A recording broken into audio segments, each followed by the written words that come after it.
It was one of those extraordinarily serendipitous situations.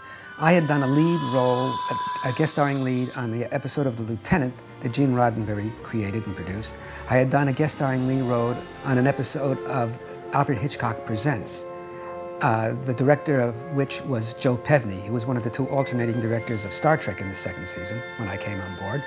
And I had done a lead role in a show called Mr. Novak back in 1964, and the casting director for that was Joe DiAgusta, and I played a Russian exchange student.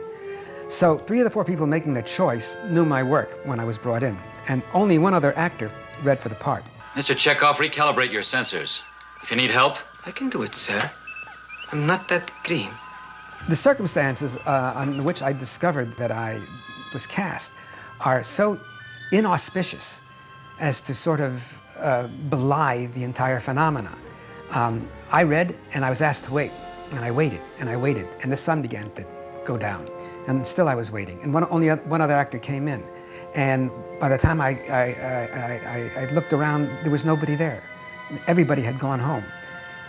The wardrobe man came in and asked me to follow him, and I went to the wardrobe department. He immediately dropped to his knees in front of me, beat, and pulled out a tape measure and measured me from crotch to cuff. And I said, "What are you doing?" And he said, "Well, I'm measuring you for your costume." Hand to God, that is how I found out that I was in Star Trek, which I think is a rather curious circumstance. But that was it, and who knew that it would, eventuate into the phenomenon that it eventually did, and that that my life would be, as I said before, so shaped. My career would be so shaped by that experience. Mr. Chekov. What can I do, Captain? You know we're always supposed to maintain good relations with the natives. Star Trek was terrific. It really shaped my career. It gave me a direction and endurance. It's in one manifestation or another. I have actually been able to sustain myself on the basis of my association with Star Trek. But as Star Trek was about the future, so has everyone's life to be about the future, and to dwell in the past. That way lies madness.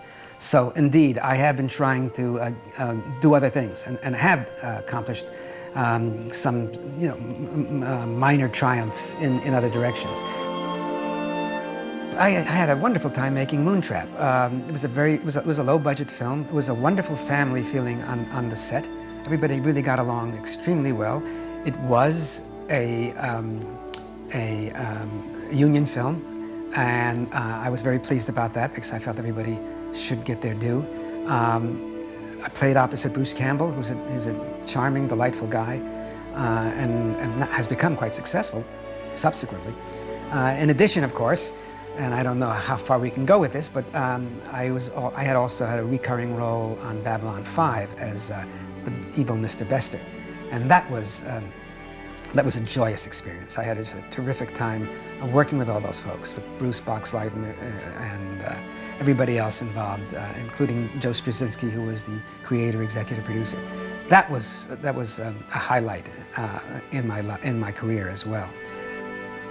I've tried to be active, and I think it's.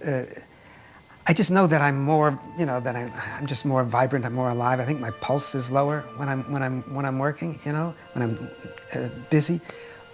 Actors suffer from downtime.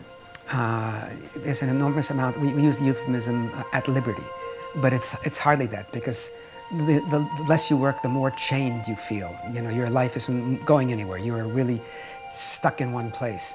So it's essential to keep working. The only place where I've seemed to have hit a brick wall is television industry.